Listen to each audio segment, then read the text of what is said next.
I want to welcome everybody to our first photobook show and tell. Today, we'll present two photo books published by StrudelmediaLive. For those of you who don't know, I'm Anja from StrudelmediaLive, and we offer live online photography classes for small groups only. We offer all kinds of classes, from storytelling to creating photo books, obviously. Please check out our webpage for upcoming classes. We also have a regular monthly series called The Photo Book Show with Stefan Frank, where he presents interesting and unusual photo books. And that's something for you to check out. This happens every month, every 6 weeks, something like that. So thank you for joining today. And I also want to welcome Christine Hunter and David Comora for presenting your beautiful books today. Christine will present her book called Living Above the Store, 6 Business Owners in Rosendale, New York. And David will present his book In the Footsteps of Alfred. And both of them will be talking about how they developed their photography projects and also about the process of creating their books. The talk will be about an hour long, including a Q&A at the end. If you have questions, please put them in the chat. Or at the end, during the Q&A, you could also unmute and just ask directly. I want to tell you a little bit about how StrudelmediaLive Publishing came about. I mean, it's actually quite simple how it came about. It's because many of our students create work on a really high level. But one of the big challenges for them very often is to actually finish a project. And so we decided to nurture these projects from start to finish by helping people in the process of creating a professional book, by offering our support and expertise in the process of professionally publishing their work. We at StrudelmediaLive feel that creating a book or zine, meaning a physical object, is a great way to complete a project, to give it the presence and audience it deserves. Christine and David have been part of the StrudelmediaLive community from the start of our online photography classes. And so we wanted to give you the opportunity to hear from them directly about how they created their books. I want to briefly introduce Christine Hunter. She is an architect and photographer with interests in housing design, preservation, and sustainable neighborhood planning. For 13 years, she was a principal in a New York City firm specializing on affordable housing and community facilities. And David Comora, he started making photographs in a middle school darkroom in the 6th grade, and began serious study at the International Center of Photography in 2014. He has continued his learning ever since, including classes with StrudelmediaLive, and his work has been exhibited at the Griffin Museum of Photography, Center for Photography at Woodstock, Photo Place Gallery, Sparks Gallery, Clamp Art, and his work is also included in private collections. And we also have the designer of both books here today, and that's Edward Ratliff. Among many other things, Edward is a graphic designer, and he teaches for StrudelmediaLive, including classes on creating photo books and zines in InDesign. And one of his classes is coming up soon, by the way, if you want to check it out on the website. And yeah, so Christine will present first, and then David, and we will put the links to both books into the chat in case you want to purchase them. I want to mention again, if you have questions, please put them in the chat or unmute after the presentation when we do the Q&A. And I want to now ask Christine to hold up her book so that you can all see it. This is... I know I have a blurred background, so things go in and out of focus, but hopefully you can see. Yes, we can see, Christine. Thank you so much. So welcome, everybody. Enjoy the talk. And Christine, if you could now share your screen, Sure. Okay. that would be great. Hello, everyone. Thank you, Anya. Thank you all for coming to this presentation. The work that I'm showing today was very much of a learning experience for me. And the project focuses on a small community that is both singular and representative, I think, of many old other American towns. Now it's not, why is it not forwarding? Excuse me, okay, I'll just let us click. Rosendale is about 95 miles north of New York City on the west side of the Hudson River. In the late 19th and early 20th centuries, it was the center of a very localized and specialized mining industry. 16 separate small companies bought rocky sloping sites at the north end of the Shawangunk Ridge. They extracted a particular type of limestone that was used to create a hydraulic mortar that cured underwater and was used on many large masonry structures, including the Brooklyn Bridge. This industry only flourished for about 50 years, ending in around 1925 when the cement industry created Portland cement. But the buildings and the older structures of what had been a dense and active and somewhat raucous town still remain today. After we bought a house here in 2014, we did a lot of walking in the area, and I shot both landscapes and streetscapes. But it felt much harder here than in the city to shoot people, and I wanted to improve my skills at engaging and photographing strangers. Early on in the pandemic, I was taking an online photo class in environmental portraiture. For my first assignment, I decided to approach Elizabeth Bloom in Soiled Doves, a used goods store in Rosendale, because I'd chatted with her a few times and seen a lot of fascinating merchandise spilling out onto the street. She let me know right away that she was uncomfortable having her photo taken, but nonetheless, she agreed to let me try. I struggled with the interior lighting in the store, but overall enjoyed the interaction.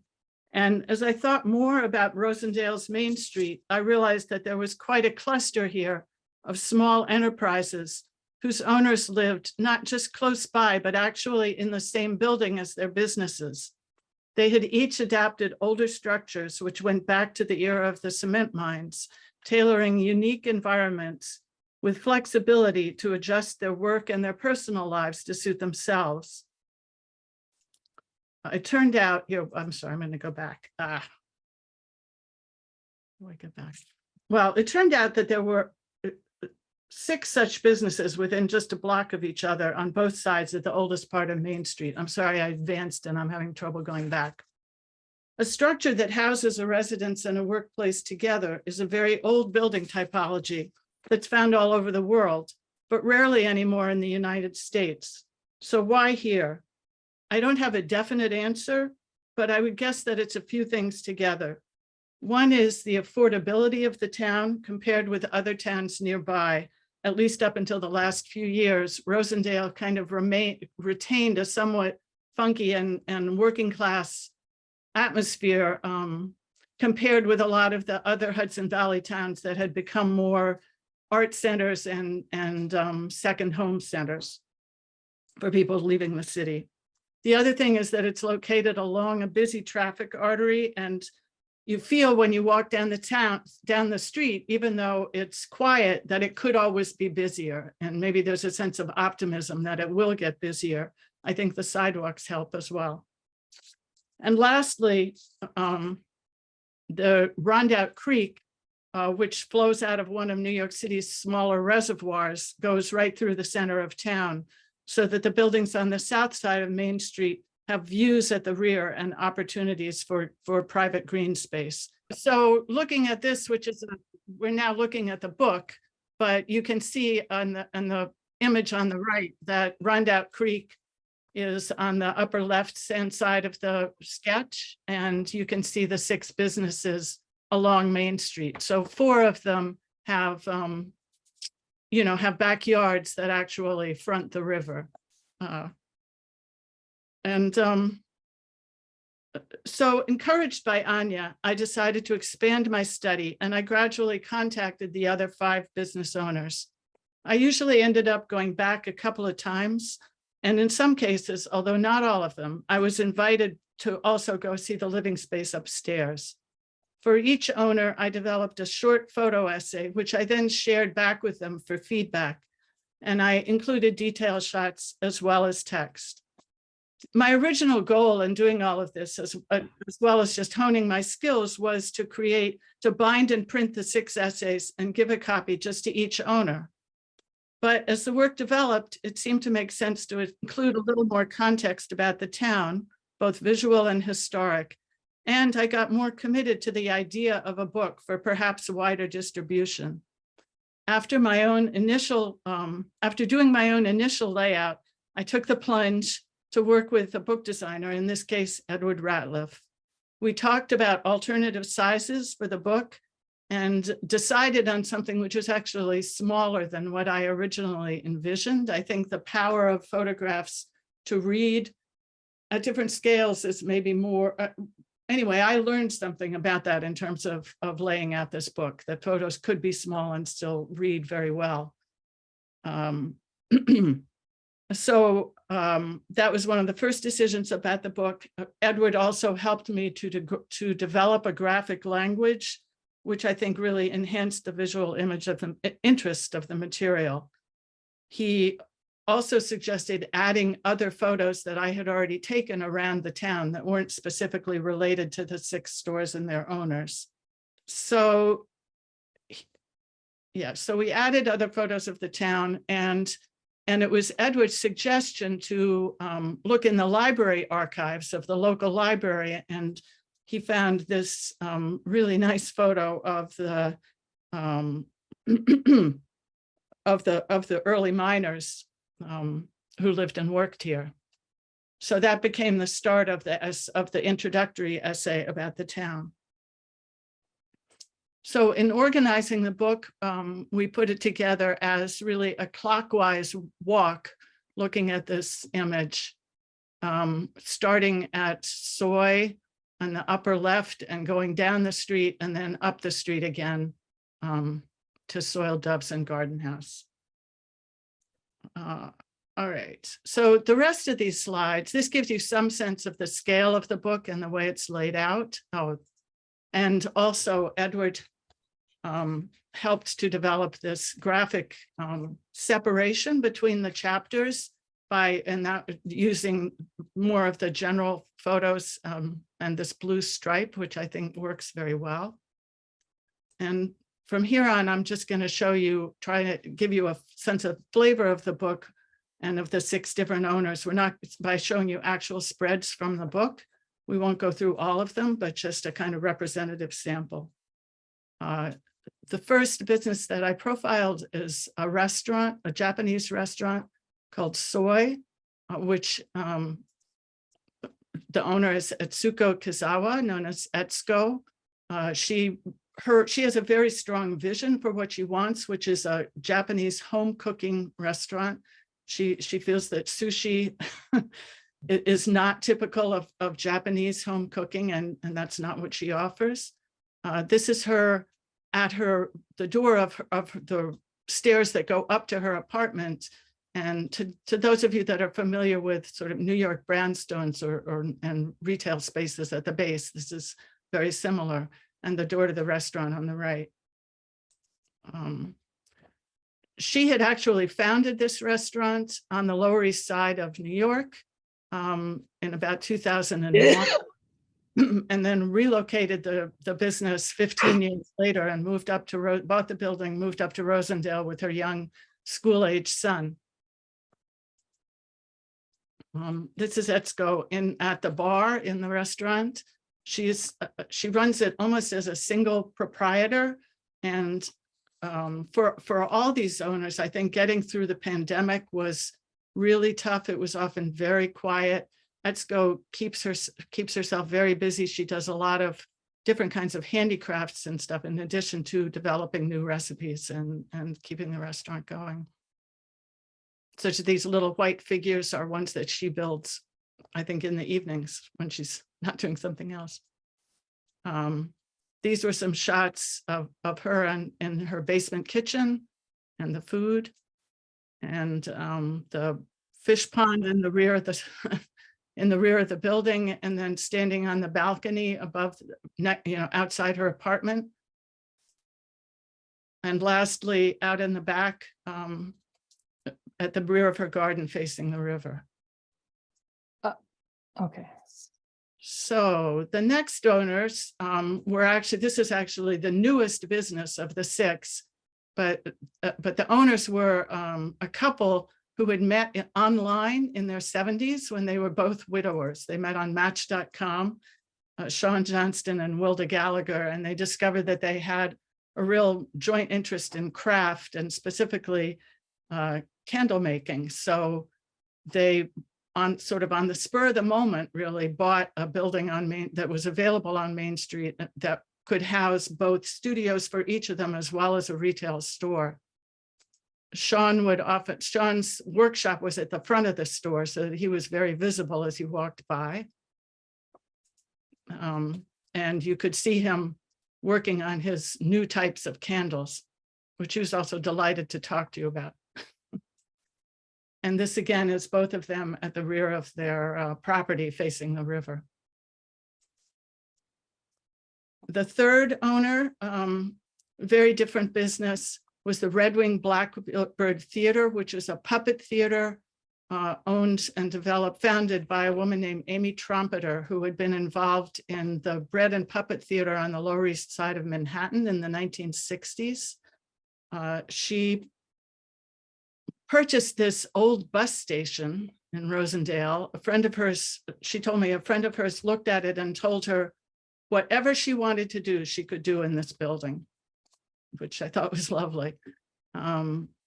She both has a small puppet theater in the building and produces larger scale puppets for use in local demonstrations and other theater productions. She considers herself as much an activist as a puppeteer, which I think is in keeping with the mission that was established by Bread and Puppet Theater back in the day. And they also are very embedded in town events and contribute these large scale figures to a lot of demonstrations and festivals that happen locally. And they also have a large eat-in kitchen at the rear of the property or behind the small theater, which again is part of their philosophy of sharing meals and cooking bread for the theater company. And again, here is Amy at the back of her property.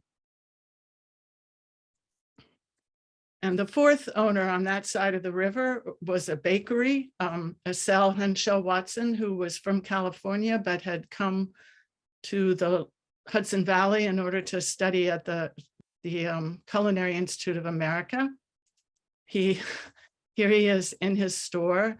Again, it's pretty much a one-man operation at this point. He also had a very tough time getting through the pandemic, but again, I think being right there really made it possible for him to survive. And here he is in the front of his store at the little cafe table and outside in front. He did take me upstairs to his very large and very full apartment, which faces both the street and the river. And here at the lower left-hand corner, he's showing me a picture of his mother. And here he is on the back of his property. He has one of the largest lots in town, and it really guards his privacy back here. He told me that his fantasy is to create a sustainable tiny house after he retires and be able to stay in his rear garden. So the fifth owner, I'm sorry, as I mentioned earlier, was the store was Soiled Doves, Elizabeth Bloom. And so she had a background, many of these things, as much as anything, this became sort of a study for many of these people, not the restaurant owners, but the others, in sort of creating an environment to age in place. Elizabeth had a background in the fashion industry, the fashion and toy industries, and she just knows so much about everything that she sells, from furniture to ceramics to clothing.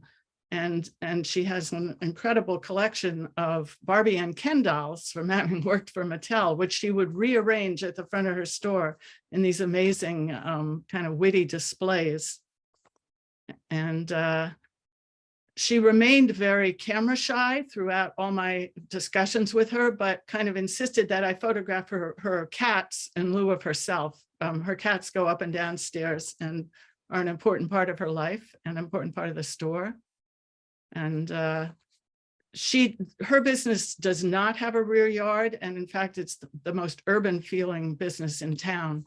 So I ended with these shots rather than because there was no garden shot.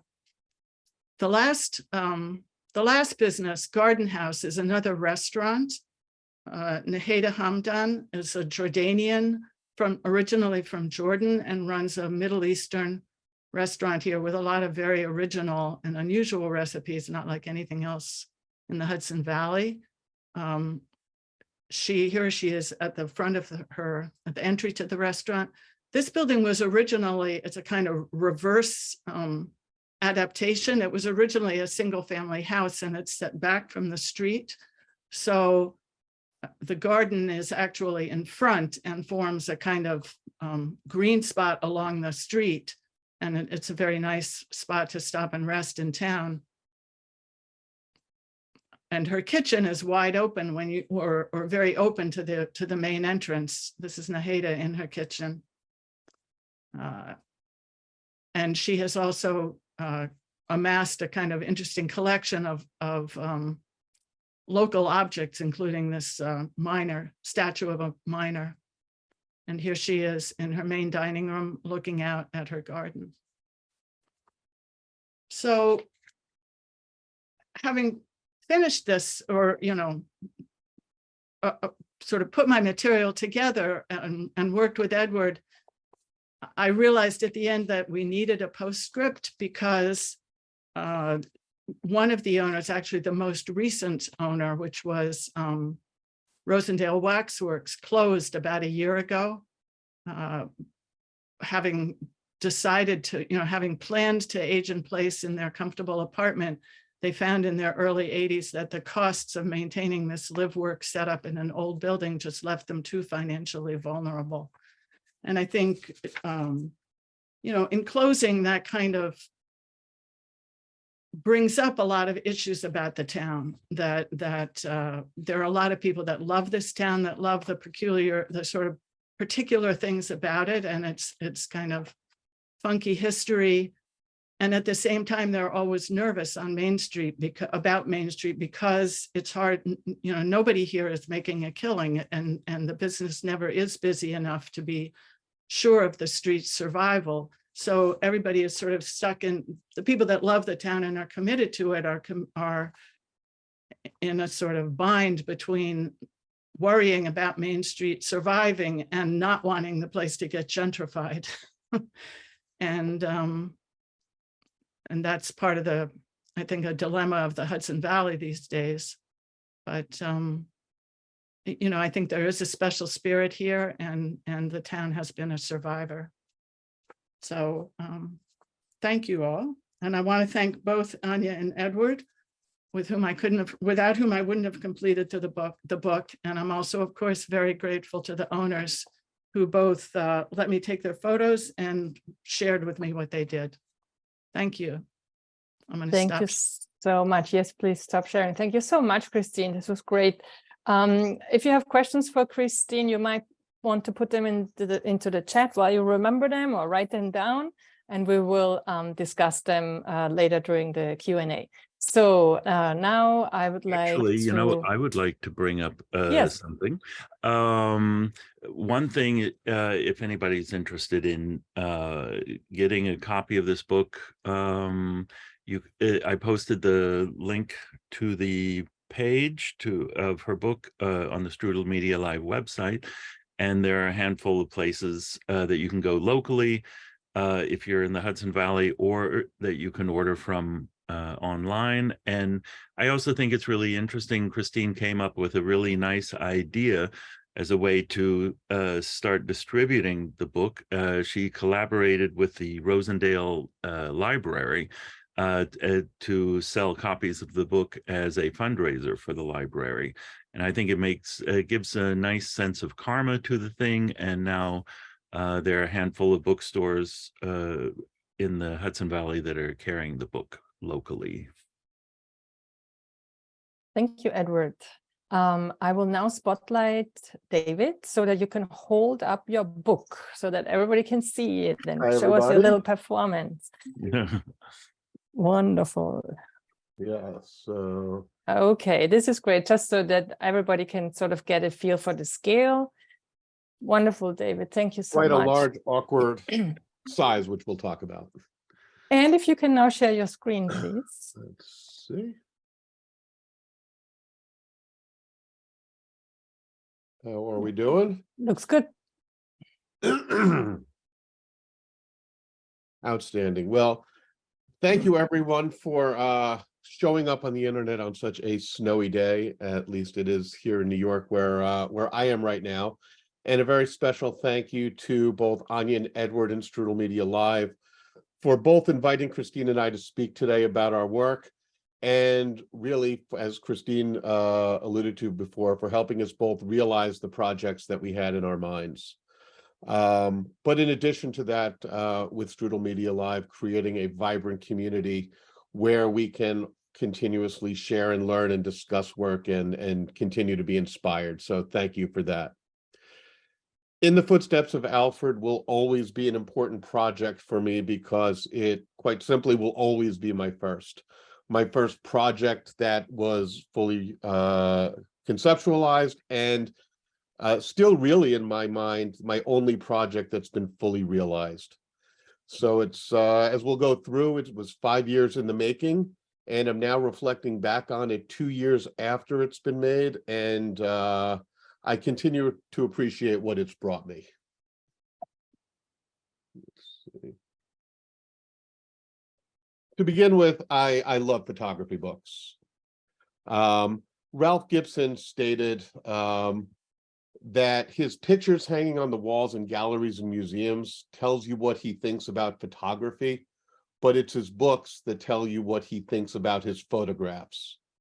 A very subtle difference that to me underscores the reasons why I hold books in high esteem. Every decision, from the size and the hand feel to the orientation, to the placement of images and or text on the page, to the use of white space or not, is a series of right decisions that significantly inform how a viewer experiences the work. Can it be a small book that's thrown into a daily carry and just picked up and flipped through like Cortege's on reading? Or would it be something they have to sit down at a table and study, like the epic Magnum contact prints? From small and easy books like The Americans to The Unwieldy Changing New York by Bernice Abbott, to small and delicate handmade books, to a simple book of a box of acrylic box of prints. Every decision leads to a consistent experience for the viewer. Unlike a gallery or a museum setting where the viewer is free to choose his viewing distance or the order, or when an exhibition comes down, it's gone. A book is forever and consistent. Yeah, I love photo books, and I really wanted to make one. Back in 2015, I was taking a workshop at the International Center for Photography called Connecting the Dots Between Fine Art and Photography. This was my second time taking the same workshop. And, you know, in the time-honored tradition of taking a photograph outside of your hotel window while traveling, this particular image taken in North Carolina sponsored the final prompt for my project for that workshop, was to search for the truncated cityscape.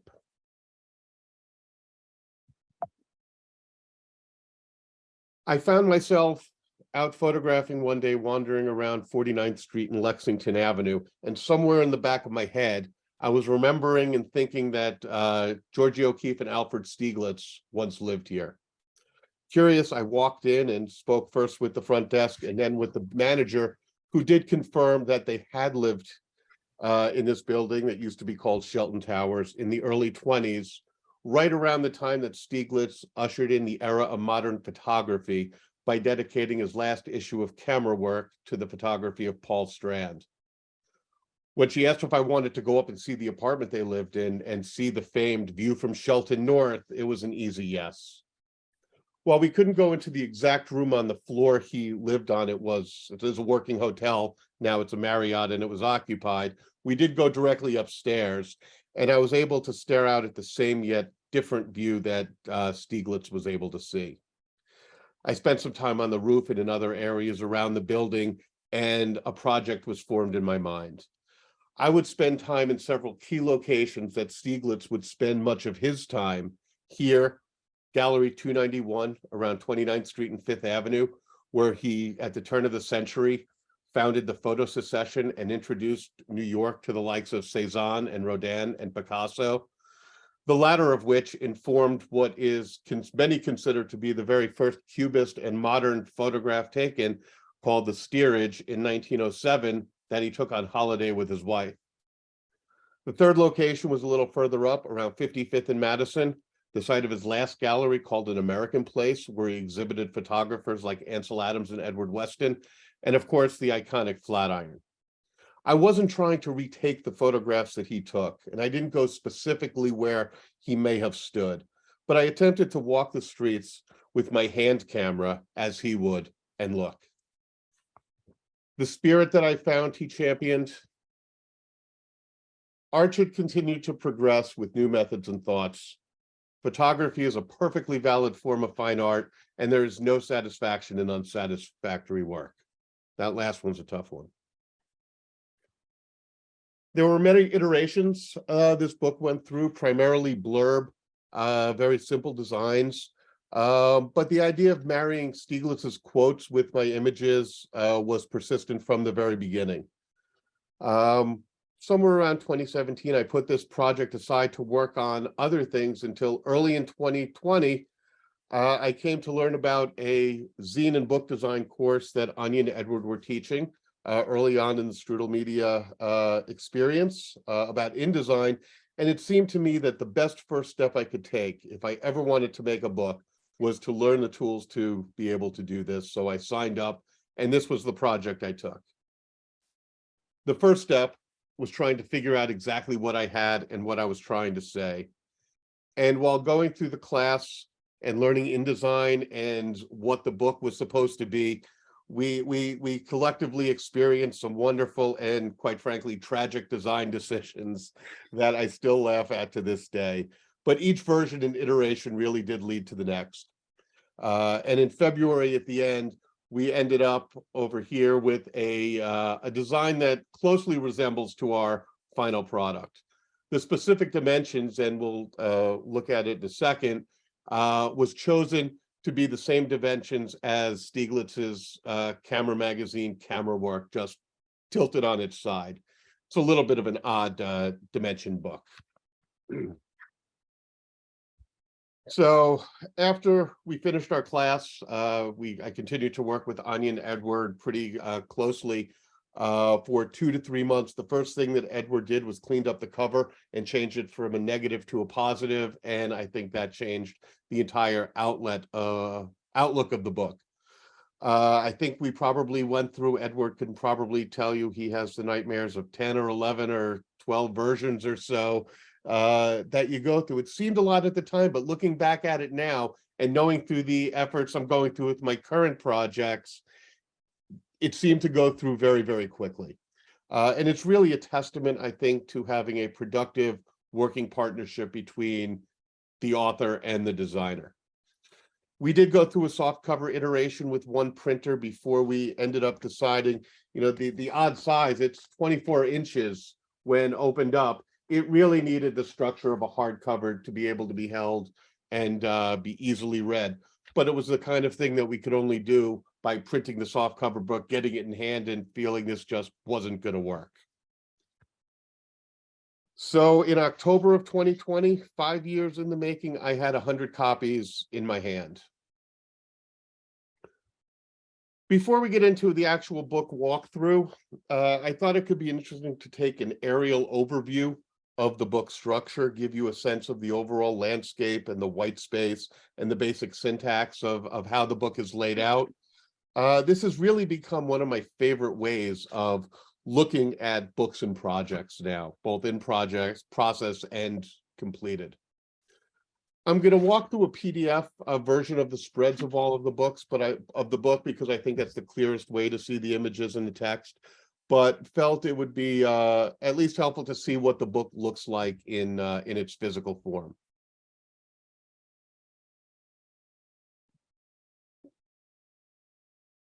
So we'll start with the title page, and we see a little bit of the Flatiron. We'll see the right side of the Flatiron as we get to the back cover of the book.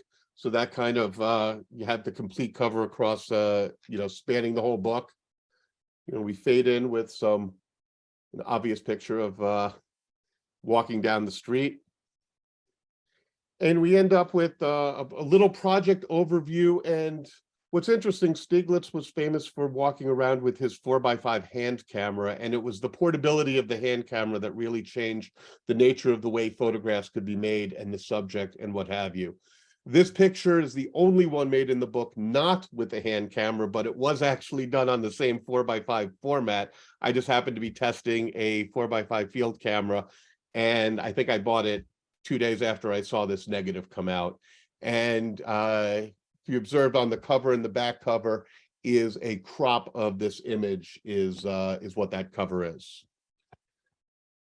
So how does a photographer learn? By looking. So I did, let's take a look. This first spread really speaks to and demonstrates a lot of my concerns as a photographer between formal relationships, between shapes, the circles, the white space on the right side playing as important a role in the overall effect as the images themselves, and a loose tying together of the subject between the images. You have the gargoyle looking up through the circle on the building on Lexington Avenue, and even the tying back to the by looking the text on the previous page into the looking on this image. Incidentally, this gargoyle picture was taken, he sits atop Shelton Towers. So this picture was made on the first day that this project itself really identified itself to me. The first quote that I use in the book, there's 15 altogether, really sums up, I think, what I'm attempting to do as a photographer, and that's just to share my vision as clearly and succinctly and with intention as I can. And if that happens to be with a headless picture of the Statue of Liberty, then so be it.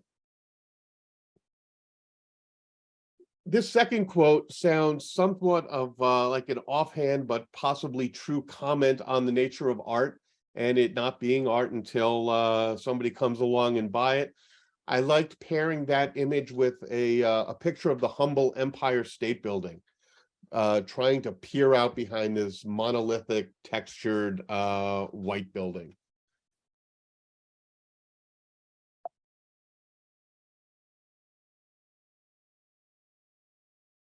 We have a pairing of two somewhat voyeuristic images of seeing inside of something that maybe shouldn't be.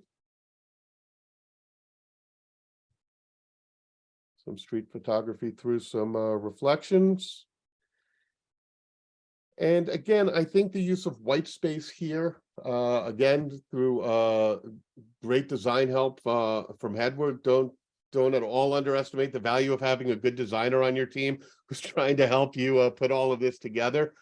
But the ability to quiet down what I think is a little bit grittier image of the Empire State Building allows it to, I think, pair nicely and naturally with this peaceful picture of Bryant Park in the springtime. This picture from 2014 of the 59th Street Bridge was actually taken during the first time I took this connecting the dots between fine art and photography workshop. I went on to take it a third time, and if Barbara was offering it still, I would sign up immediately. It's a picture of the Oculus downtown. The time-honored tradition of the self-portrait in a window.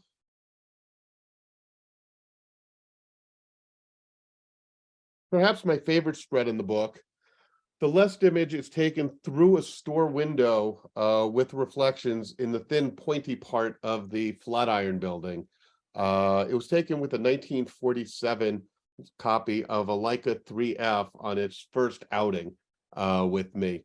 When this book first came out, I was making prints in the darkroom of a lot of these, and I included several of these darkroom prints with some of the early versions of the book that went out.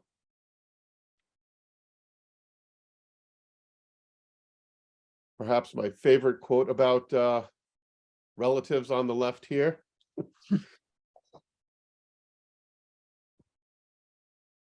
On the left is an actual view out of Shelton North. This was right above the apartment that Alfred Stieglitz and Georgie O'Keeffe lived in. And on the right, yet another picture, another view of the 59th Street Bridge. And we saw the Empire State Building a few times. I think the repetition of subject matter helps contribute to the idea of exploring your surroundings more thoroughly and mindfully.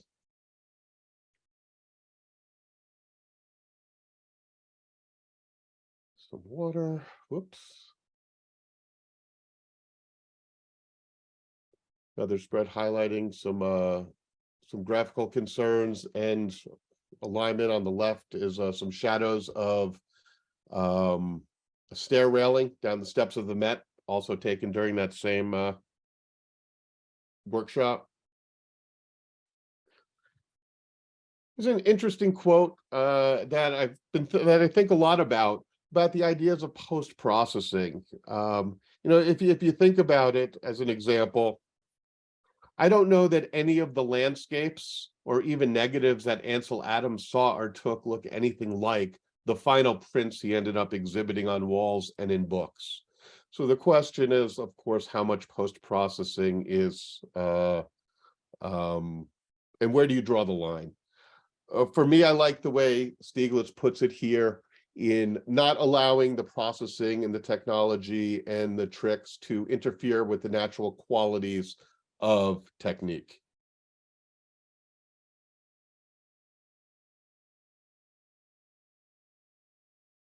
Another view on the right here out of Shelton North, paired on the left with some cables from the Brooklyn Bridge, which was completed early in Stieglitz's lifetime, in somewhere in his early 20s, when the Brooklyn Bridge was finally finished. I resonate, the idea of wherever there is light, one can photograph really resonates very much with me. I don't subscribe to the idea of good light or bad light. I like the idea that there is light and you have the opportunity to make whatever pictures you can with it. I extend this idea in my practice to the idea of making photographs in the spare time while I'm waiting for my daughter at swim practice and what have you. You know, in thinking back, Gary Winogrand made his book, The Animals, while taking his children to the Central Park Zoo. He made photographs and pictures just to see what they look like as photographs, and I like that idea very much.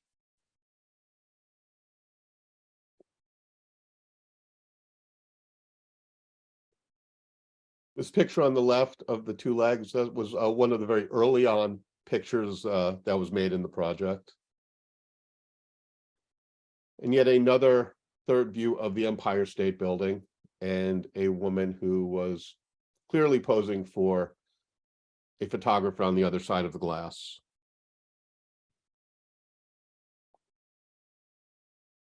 This quote in particular, for me, cuts to the bone of why photography and how photography becomes an expressive form of art. And it happens when the photograph really reflects the individual making an image. As Minor White suggests, all photographs are self-portraits.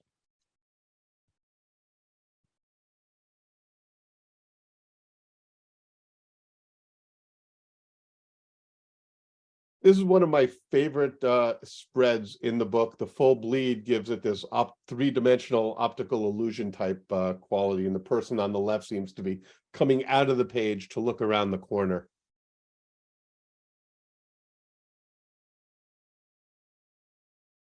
Photograph on the right was originally paired with the quote of wherever there is light, one can photograph. And at the end, again, the idea of doing all of this and why we do what we do to create what we create is to express ourselves as vitally as we can. I felt it was important as part of this book to give some context to it, some of the locations. The map on the left was drawn around 1926, or around Stieglitz's lifetime. And I wanted to put some key dates for some of the locations that he was at and some of where he was in his creative practice and what he was making. This isn't meant to be an exhaustive study by any means, but provide a little bit of context, excuse me, and I'm sure that an interested reader will continue to learn and research. We start to fade out. Our thank you. The right side of the flat iron, and our back cover, which contains, I think, really my favorite quote used in the book, and it really speaks about someone, I think, with a deep respect for and in perpetual service to photography. If you can imagine photography in the guise of a woman and you'd ask her what she thought of Stieglitz, she'd say, "He always treated me like a gentleman." I thank everybody again for coming out, and Edward and Anya for the opportunity to speak, and look forward to answer any questions. Thank you so much, David. This was great. Yeah, wow.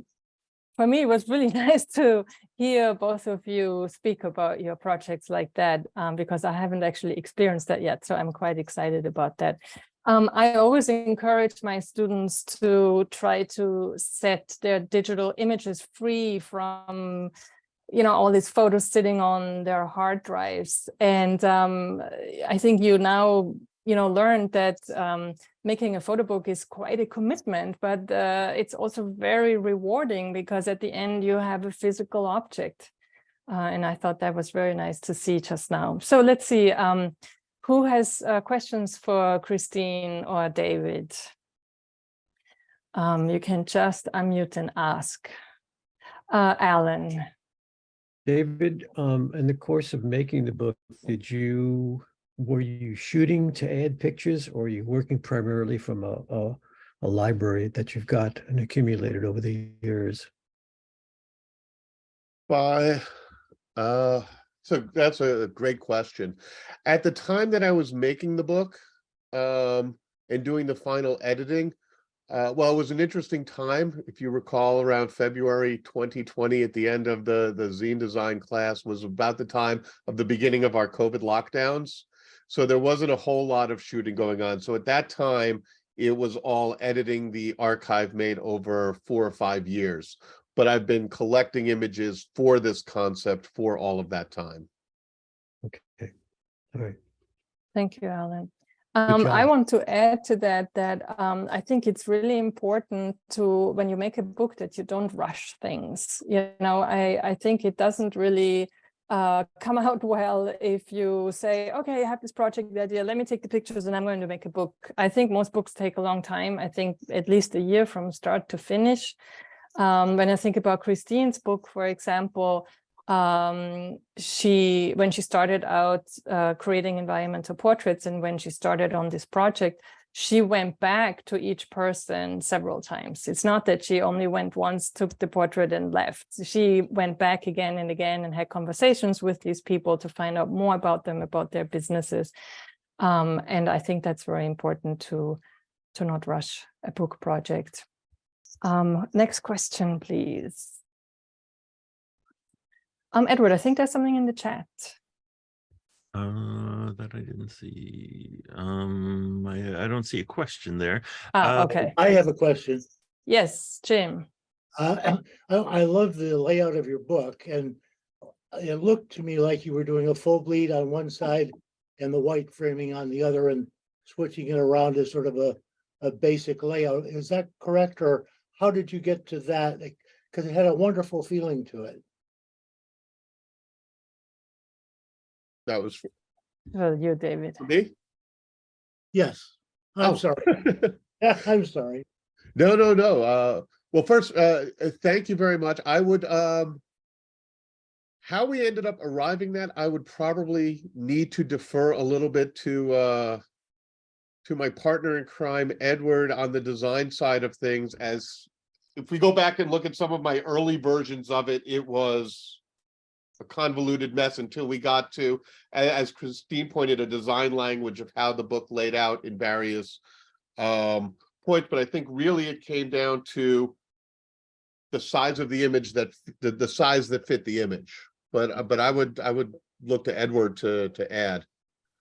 Well, I could say that one approach that we used in David's book was coming up with a handful of different styles or formats of facing pages, so that there was some kind of sense of consistency going throughout. And then it was pretty much experimenting with the different pairings and seeing how to make things work. It's interesting because a lot of times it might be kind of counterintuitive to figure out how to make something speak a little better. Like sometimes people will think, oh, let's make this loud and bold and flashing. And a lot of times just the opposite can make an image more powerful, to bring the size of it down and give some space around it. And also looking at the flow of the book as something that happens in time, because as you're looking at a photo book, you're looking at it in time, and finding a way to keep the visual part of it really still being interesting. I mean, aside from just the images being interesting, but finding different presentation styles that will hold the viewer's interest like that. By the way, I should mention, I put the link to David's book into the chat if anyone is interested, and it's available from his website. And I also always highly recommend to maybe print out the images and move them around on a table if you are trying to figure out sequencing and pairing on a page. And then very, very important is also to create a dummy, obviously. I mean, you can't print a book which costs a lot of money, without doing a dummy. And when I say dummy, I mean not only one, but very often you make one and then you make another one and then you make a third one. And I think that's so important to have the physical object in your hand, and to just have a cheaper version of that in your hand. That way you will really figure out how flipping through the book actually feels. I have a follow-on question. Melissa. Yeah, David, I was really struck by your images are just beautiful. Thank you. And to Anya's point about sequencing, I was struck by the strength of the pairings in the book. And I'm curious if you did that on your own, or if Edward or Anya or someone else helped you with sequencing and narrowing down. Yes, it was, well, a lot of the sequencing, initial sequencing came through the workshop and just the working through several iterations of the design. It was learning the tool as well as starting to pick out and sequence. But no, through the process, Anya and Edward were very instrumental in helping lay things out. Yeah, the sequencing is beautiful, and the tone, just the image tone and the quality of the black and white is gorgeous. Thank you. Stefan. Yeah, hi. I actually got a question for Christine.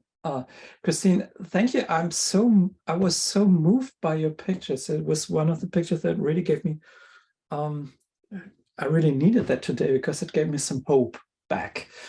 This is something where I think it's you manage to very carefully limit the scope and be very precise in managing the scope and only talking about these 6 shop owners. And I was always thinking, okay, here we go through a world where we think we buy everything from Amazon in a year and our phones all come from Apple. And we get all our food from McDonald's. And this just was the thing where I said, okay, there are places that are very, very different from that. And people are trying to make something differently and beautiful. And I was really moved by that. And I was really moved by this idea that you have all these tiny little stories that run through the city. So this is, for me, this is how photography should work. It should try to keep up the remembrance of what happened to us. And my only question that I have is, do you want to continue with this? Because this, to me, looks like some kind of there's a missing job there. There's the missing job of town scribe who just remembers all the stories and writes it down and connects with the community and really tries to gel this community where so many communities just hard and where everything just gets lost. So thank you for that. I was really moved and want you to continue. Well, thank you. Thank you. I mean, I'm working on another project. I guess the idea of sort of studying place and how people and place interact does really interest me. And sometimes, you know, you think you're starting with one thing and it ends up being about something not quite that. You know, as I said, I didn't realize when I started how much this was really about aging in place in some ways, or finding a way to do that was meaningful and important to the people who, you know, who were able to make it happen and create places for themselves to work as they wanted. Yeah, this is what fascinates me about the project, because you're only talking about a very local, very specific thing, but there's so much stuff going on there, like how capitalism works, how the vacation works, how we make our own lives. So this is really an example of how to limit yourself to a place and talk about very great stories there. So I really love that. Thank you for that. Yeah, I didn't think I was taking on capitalism, but I'm always, maybe it's just me. I'm always thinking about that. no. Okay. What's the next question?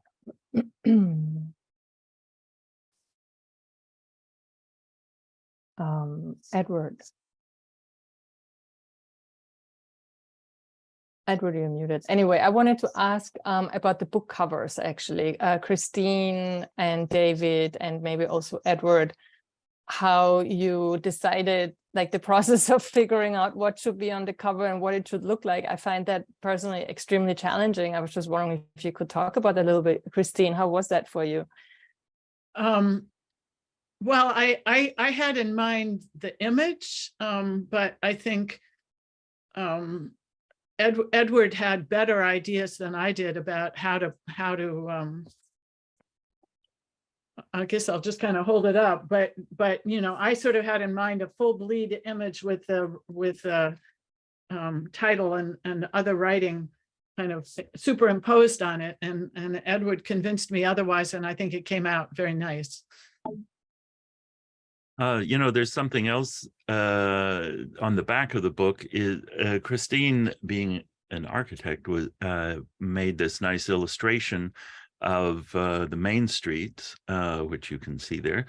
And I'm glad that originally I had been kind of suggesting finding some old maps that we could use from, like, what was that, Library of Congress or something like that, but none of them were really quite right. And Christine said, well, I could actually do an illustration. And I think it's great that that happened, as you know, to help show what's really going on. I could also mention that Rosendale is a kind of popular, interesting place to certain New Yorkers, because when you go there, it's definitely got a feel that not so many places have. Even though quite small. Stefan, you were talking about big stories, but it's really, the main street is pretty small. And as far as David's book, I think that was sort of a collaboration in the InDesign class that he was part of. He came up with kind of the basis of what we were doing. And as he mentioned, initially, there was, he had a negative image, which was interesting. But then when we kind of flipped it back to a positive, that looked, I think it wound up working better. And we did have to go through various iterations on the cover. And the back. And the back of the cover. And the font of the cover, the font that was almost used, that then did not get used. Yeah, no, I think that's I would just say that I think it's a good idea, if you're working on a book, to have a sense of patience and realize that you're probably going to go through, I mean, as far as the, I rename my InDesign documents every time I make changes to it. And so usually I wind up with 30 or 40 versions, you know, from start to end. And so it's good to accept that if you want a book to really look nice and really express what you want, to have a sense of patience and you know, take enough time so that you can kind of step away from it for a little bit and then come back, and just recognize that it can be an awful lot of work, but work that pays off. Yeah, in that sense, it's not so different from designing a building. You need a lot of collaborators, actually. That's interesting. I also want to congratulate Christine for getting her book into quite a few bookstores upstate. And I think, you know, because her book is is about a small town upstate, it's kind of a local project for upstate. A lot of the small bookstores upstate were really interested in it. And I'm just mentioning this because, you know, this is always such an issue. How do I actually sell my book? And what she did is she walked into bookstores and offered it to them, and they took it. And she even, we got a tip from a good friend that she should simply also walk into the Barnes and Noble upstate in the area, and she did, and they took it. And so I was like, wow, okay. So, you know, try those things. It's definitely worth doing. You might get some rejections, but Christine was really successful with that. Okay, we should probably wrap it up soon. Are there any more questions? Final question. All right, very good. Christine, David, thank you so much for all your hard work. Thanks to everybody for coming. Thank you, everybody, for showing up. Yes. Yeah. Thank you Pleasure. for coming, and see you at the next one. Take care, everyone. Thank you, Anya. Hi, Edward. Nice Hi, to Willa. see you, Alan.